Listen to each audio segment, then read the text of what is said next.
All right, guys, welcome. Thank you for sticking around for Transformational Thursday for today. So I guess earlier today, got an opportunity to suit it up for the first time in like 8 years, play a little lacrosse with the team. It was our last practice of the season, so I figured, you know what, why not throw on the gear and, just have fun. Allow the guys to see a little bit different side of me, but also I wanted to have an opportunity to see how the game looked from their perspective when on the field. And then also I wanted them to see what like a higher level of lacrosse kind of looks like. So what the intention is behind it is the main focus of what I took out of that, I guess. So like when I'm on the field and I'm playing, and what I see them do is like, so if the ball's on the ground and they need to pick it up, I could tell a person's intention when they run to get that ball. So if a person's like, I want to get this ball, and my life depends on it, I can see that. Versus a person who says, I kind of don't want to make contact here, and I kind of want to just get out of this some other way, right? And I see that right away. And I saw it even more when I got on the field and started playing with them, because some of these kids are scared to make contact. And in the sport of lacrosse, you have to make contact. Now, it's not like no holds barred. It's not, as fierce of contact like football, where people are being tackled and you're going after each other's heads. But you carry around these, between 3 and 6 foot long sticks that you use to smack each other with. So once you get hit once with one of these, you're like, oh my God, I don't want it ever to happen again. But that's part of the sport, right? So what a lot of these kids, they come in so late into the sport that they don't have an understanding that's part of like the actual process. So it takes me back to an opportunity that I had, I think it was last year. I went out to LA for a seminar that I went out to. And we went to Venice Beach. Have you guys ever been there? Beautiful place, Venice Beach out in California. And they have, the surfers, they have this whole, boardwalk area where you can just see all these shops and art and all this really cool stuff. But one of the things that they had was a skate park. And you see these awesome skaters just shredding through this. And like tourists and locals will sit around and just watch, right? These people are just doing what they normally do. Like imagine people just like surrounding us, just watching you guys CrossFit.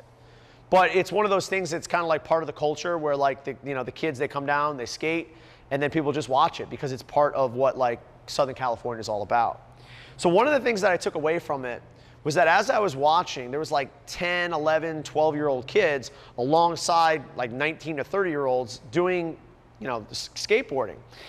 And, some of these like 10, 13-year-old kids, they would, try for a trick and they would just completely wipe out, like bang. And like my first thought was like, whoa, are they hurt? And like they start popping up. But like the next thing they do is they smile, they grab their board and they try it again. And I was like right there, like I wasn't trying to be like, all right, let me get something out of this. But it called to me was that imagine we went through our lives, not in a way like I don't want to mess this up, but I know I'm going to mess this up a lot of times before I get it right. And the consequences of what I was watching is you're going to, get bruised up, you get banged up, potentially get injured. But like what we do in our lives is none of those consequences could potentially happen, yet we fear failure like the plague. We fear that feeling of, oh no, I messed up, and it paralyzes us from attempting opportunities that might be around us. So I've said this before, but I'm going to reiterate it now, is that the difference between unsuccessful people and successful people is that successful people will fail more times than the unsuccessful person will even try. Okay, so I'll say that again, I'll run it back for you. The successful person differs from the unsuccessful person. The successful person will fail more times than the unsuccessful person will even try to accomplish something. And that's the difference. That's the difference between success and being unsuccessful. You see that tip of the iceberg when you see a Steve Jobs. You see the tip of the iceberg when you see Mark Zuckerberg. You see a tip of the iceberg when you see LeBron James.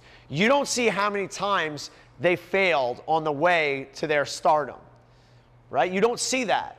What you see is the product of 10,000 hours of practice coming to life.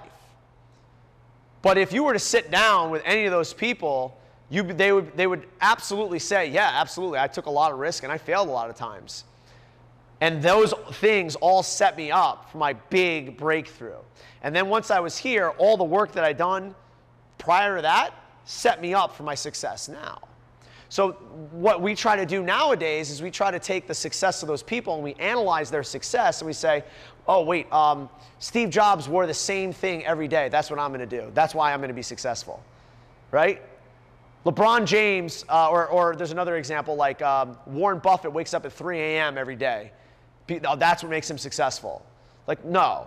Warren Buffett, it's a result of all the stuff that he does. Like, that's what he happens to do. He wakes up at 3 a.m. so he can watch the news because it's like the first news that comes out, right? That's a result of all the things that he's kind of come across. That's not the reason why he is successful, right? So if you're only taking the things that you see once they're successful, you're missing 90% of it. You're missing the 90% that goes on behind the scenes. And trust me, every single one of those successful people has a story or two about how many times they fell down before they picked themselves back up. And I'll give you one to finish it off today. So everybody knows Oprah, right? Everybody know who Oprah is? I don't know. I think she's one of the most wealthy female figures in the entertainment business. I believe she's worth like close to $1 billion. She has a network of her own. OWN, Oprah Winfrey Network. You know why she calls it owned? Because she went with her ideas to the other networks, and they said, no way. No way, we're not doing it. And she goes, you know what? I'm going to make my own, right? So when she was younger, Oprah was like an intern or a very low-level ranking like news reporter. And someone fired her. They fired her. She must have been in her early 20s, and they said, no, you're not good enough. Get out. Now, here's the thing. A lot of people will see that as like, you know what? Like, how could they do that to Oprah? Why would they fire Oprah? She wasn't Oprah. She wasn't anybody then. She was just some snot-nosed kid who, was trying to be a reporter. And this person allowed them to say, you're not good enough yet. Go make yourself something and then come back. And guess what? What a successful person does is they take that not as an obstacle, but as an opportunity. Transformational Thursday for today. Thank you very much for staying.